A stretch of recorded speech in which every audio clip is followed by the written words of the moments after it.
Welcome back to the show. My next guest, I've actually interviewed her many times in the past as a singer, songwriter, musician. I did not realize how many hats that she wears because she is now author of a brand new book. It is called Coaching Life. Leslie, great to have you here. I mean, as I said, I had no idea. So you're an executive coach. Yes, I am. So let's start there. Sure. Tell me, what is your role as an executive coach? So I've been an executive coach since about 2012, I guess. Okay. And I work for Export Development Canada as their corporate coach and coaching, leaders and employees. And I've also done a lot of coaching with musicians and other creatives. And so there are a lot of things that come out of thousands of hours of conversations, and you get themes, Right. And so, and when people find out I'm an executive coach, they kind of lean in and they go, what do people talk to you about? They're curious. I'm totally curious. Right? What are they talking about? Yeah. So I thought, okay, well, there are all these themes that emerge, common topics, right? Okay. And so I decided that of those 22 themes that I've noticed over those many, many conversations, I can write a book about that. I can tell stories about real clients and coaching models, and I put neuroscience tidbits, etc. in there, real coaching practices that you can try. But what makes this book really unique, and I've never seen it done before, is because I am a musician, I've embedded music throughout the book. Really? And so each chapter opens up with the lyrics to one of my original songs, because a lot of my songs are inspired by, a coaching client that I had, or their topic, or a practice that I've given them that I've then turned into a song. There's a lot of those in the book.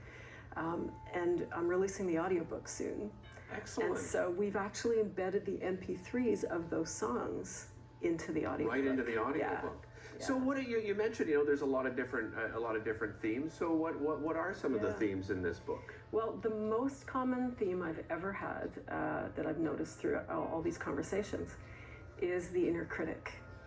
Right, that little voice that kind of well. Right. Most of us do. I really do. Most of us have an inner critic, and so you'll hear me in the audiobook, for example. You'll hear me say, Chapter 1, inner critic, and then the song "Hello, Old Friend" plays, and that's a song I wrote about my inner critic. Really? Yeah, that she likes to pop up and Can it serve us things. well? Oh. Well, that if you can critic? befriend your inner critic, Okay. that's the thing, is that people want to, shove it into the trunk of their car and push it off. Yeah, that's what I want to do. Yeah, but that doesn't work. No, it actually deserves your compassion, because there's a little part of you that is so committed to your survival. It's constantly monitoring, right? Looking for risks. And so that part of you needs your compassion. So, one of the things I tell clients is to name your inner critic. Give it an actual respectful name, and then work with it and say, I know that you're trying to warn me about this thing, but I've got it. I'm already aware, so you go sit in the back seat and we'll be fine. I'm going to name it. I like that idea. Okay, Yeah. you've got me thinking. I'm not sure of a name yet, but I will think of one. And then within the book, it's obviously advice throughout, right? Life hacks are a part of that. What other sort of themes are in the book? Well, so I've divided it up into sections, and the first section is about self-awareness.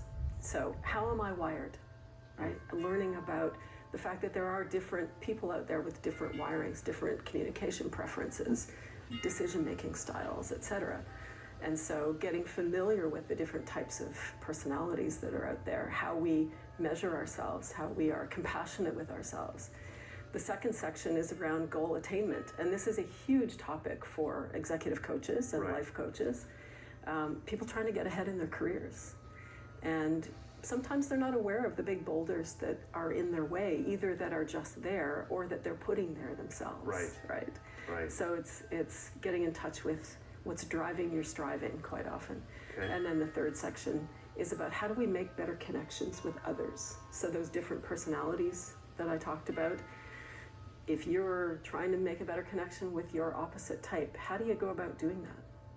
So that you can tune into each other and kind of meet in the middle. Yeah, and I imagine that's not just going to work in the business, side of your life, but in the personal side of your life as well, right? Well, you take yourself wherever you go.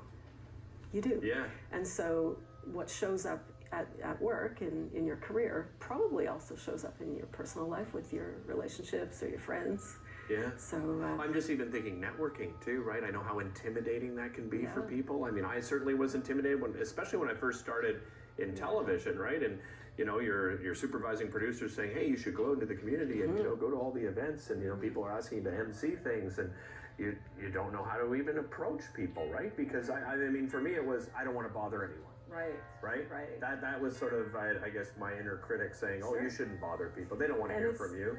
That reveals the storytelling that's going on in your head, and as humans, our brains are wired for that. We're wired to sort of connect the dots, and if we have these tiny little nuggets of information, we will fill in the gaps with, "Oh, they probably would be upset if I bothered them." You've got a really cool book launch happening at the Rainbow Bistro. It's very unique, so you have to tell everybody what makes it so unique. Well, we're going to be incorporating music into it. So doors are open at 5 o'clock. I'll take the stage at 6 o'clock, talk a little bit about the book, but we will also be playing songs live, songs that appear in the book. So it'll be a three-piece, myself and my co-producer, Scott Walsh, who owns Sound Creation Studio, and our drummer, Chris Houle. Will be playing percussion that night, and I'll be playing piano and singing. Fantastic. So, I love it. Open to the public? Like, how do people, do they have to pre-register? No, we're throwing the doors open at 5 o'clock, and so you're telling me to get there early. Yeah, the place could be packed, right? Because if you're not pre-registered, it's first come, first serve. That's right. Obviously. Yeah. That is happening again. Rainbow Bistro, September 25th, 5 to 8 p.m. More importantly, where can people pick up a copy of this great book? You can buy this book at Mill Street Books in Elmont, and you can also order it on Amazon.